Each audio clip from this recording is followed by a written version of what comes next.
Būvniecības nozares gaidītākie svētki jau 11. gadu pēc kārtas ir būvindustrijas lielās balvas ceremonija, kad tiek godināti nozares profesionāļi, būvinženieri un arhitekti, kurus apbalvojumam pieteikuši kolēģi, sadarbības partneri, nevalstiskās organizācijas vai arī darba devēji.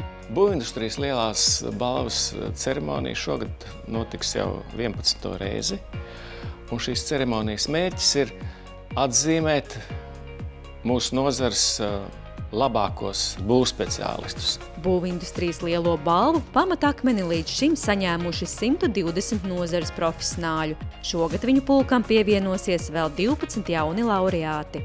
Dārgā būvniecības nozare, aicinu jūs pieteikt savus izcilniekus, lai varam kopīgi sumināt mūsu labākos, tos, kas ir iesaistīti gan skaistu ēku un būvju tapšanā, gan arī tie, kas ar savu ikdienas darbu nodrošina, lai šīs ēkas būtu kvalitatīvas, spētu kalpot ilgstoši un arī ir ļoti energoefektīvas.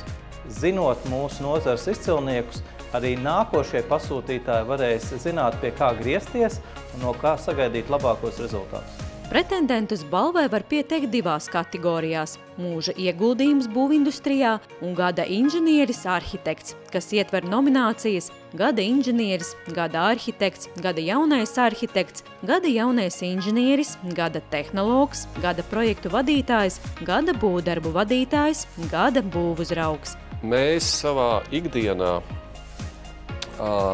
bieži vien nespējam vai mums ir grūti apstāties un padomāt par to, kas ir izdarīts, kas ir tie cilvēki, kas palīdzēja kaut kādus mērķus sasniegt. Un tāpēc es aicinu kolēģis apstāties, padomāt, saņemties un nominēt kādu no saviem labākajiem. Savukārt augstskolas var izvirzīt izcilākos studentus titulam Gada students 2023, no kuriem šogad tiks apbalvoti 5 labākie savā nominācijā. Ir tāds teiciens, mums jāzina savu varoņi.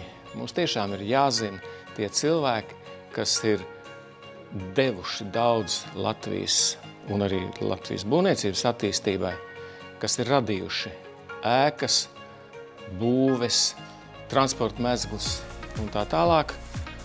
Un ikdienā jau mēs labos vārdus reti, kad dzirdam. Un tātad būvindustrijas lielā balva ir tieši tas, kā mēs varam viņiem pateikties un darīt zinām sabiedrībai, ka mums ir tādi labi speciālisti. Pieteikuma iesniegšana ir līdz 2023. gada 6. septembrim, un svinīgais pasākums noritēs 3. oktobrī VF Kultūras pilī.